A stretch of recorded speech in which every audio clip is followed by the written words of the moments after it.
I don't know if it's a rule or something or why everything seems to happen. All the good stuff seems to happen during the Q&A, but the good stuff seems to happen during the Q&A. Thanks to my subscribers for sending me stuff like this. I have no idea how you found this. People are really driven, and appropriately so, to say, well, what is the reservoir? And I don't have a good answer to that question, but what I can tell you is that different from Ebola, or at least, and I don't think these studies haven't been done in Ebola, right? Like, this type of design hasn't been done. What we know about Ebola patients is if you go and test semen or you take a CSF sample in a subset of folks, you're going to find viral RNA. But what we found is, presence of viral RNA across, many cells and tissues, far across time, months post-illness onset, both in known sites that are known to be immune protected and sites that are known to not be immune protected, which sort of raises a broader question, which is, what are the molecular mechanisms that allow viral RNA to not be sensed or responded by, intracellular pathogen recognition receptors?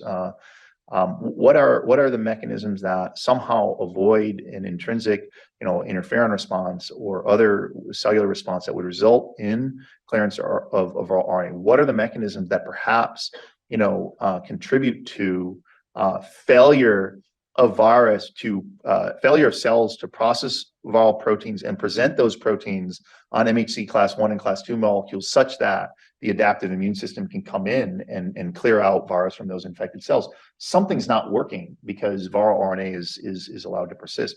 And I think, germane to your question is, what are the underlying mechanisms that allow for that? And it's important that and the answer is I don't know, but it's an area for ongoing study. And the implications are that, man, we need to understand those mechanisms if we're going to hope to reverse them, right? Yeah, full stop.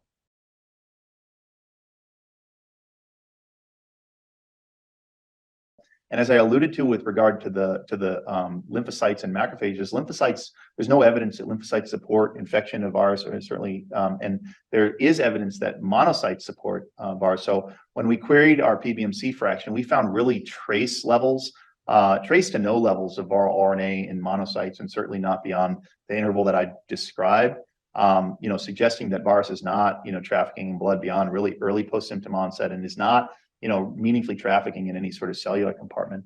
But the other part to address the question that you're asking is why we pursued microscopy-based approaches to confirm our PCR findings, to show using multiple microscopy-based assays that virus is not just in a blood compartment, but is in fact infecting epithelial cells and endothelial cells and fibroblasts and other parenchymal cells. So I think that's my response to your final question.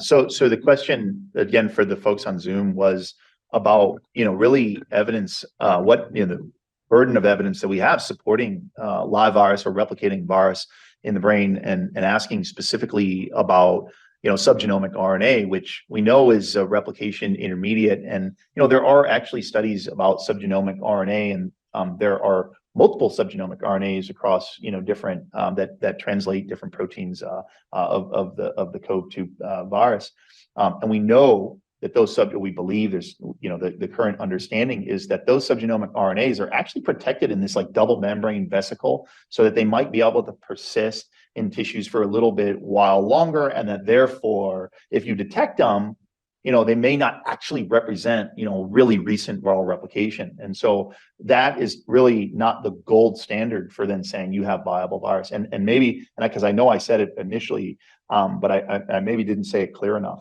When we first tested to try to grow virus in the brain, we failed.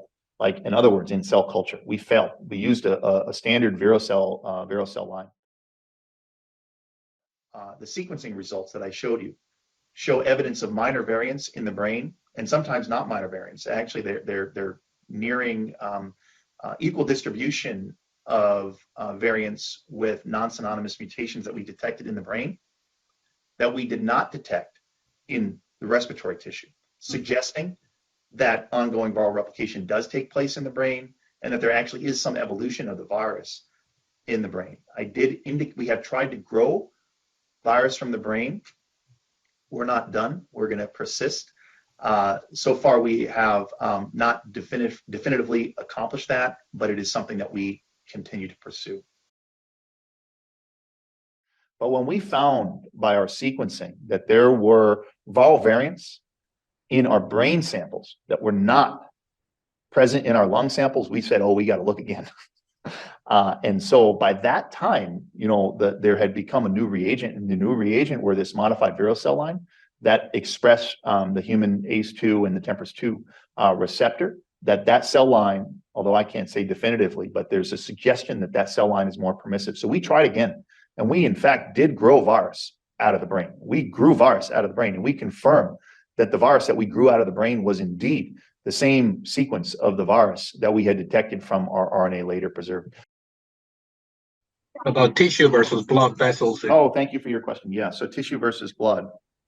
So we did address that question. So I didn't show the data here, but in every single one of these, well, not every one, I think there were about 3 that we did not have a perimortem plasma, or I should say perimortem blood sample, because for all but 3 individuals, we had a perimortem blood sample, which we then we spun down, we collected plasma, and then we also isolated PBMCs.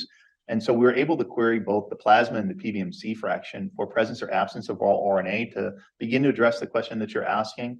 The latest that we detected viral RNA in a plasma sample was, I believe, around day 14 post-illness onset. And remember, we had folks in our sample that in our late cohort that started at 31 days or more post-illness onset. So none of those people had virus RNA detected in blood.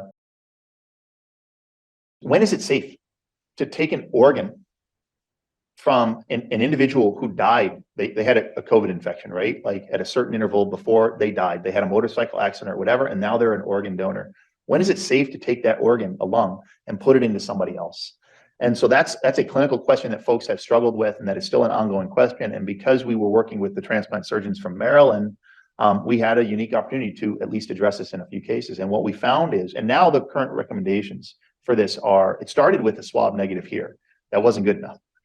Because you could be negative here and be positive down here in the lower respiratory tract. So now the recommendations are, you got to be negative here, got to be negative here by bronchoalveolar lavage before that organ can be transplanted into somebody else. So we have a case that's being published, and we think it's pretty standard, is that negative, but then when we go into tissue and we query tissue with our ddPCR and we query tissue with our ISH, positive for viral RNA. So the answer is that, as you move further out in your infection, what you find from easily accessible samples is not really representative of what you're going to detect in tissues, which means that in order to understand this question of persistence, in order to understand the generalizability of our findings, both in people that died from COVID, but importantly, people that recovered from COVID, that have post-acute sequelae of COVID or long COVID, to try to understand what role does viral persistence play in this diverse manifestation, clinical findings. We need to get tissue from these individuals. We need to get tissues.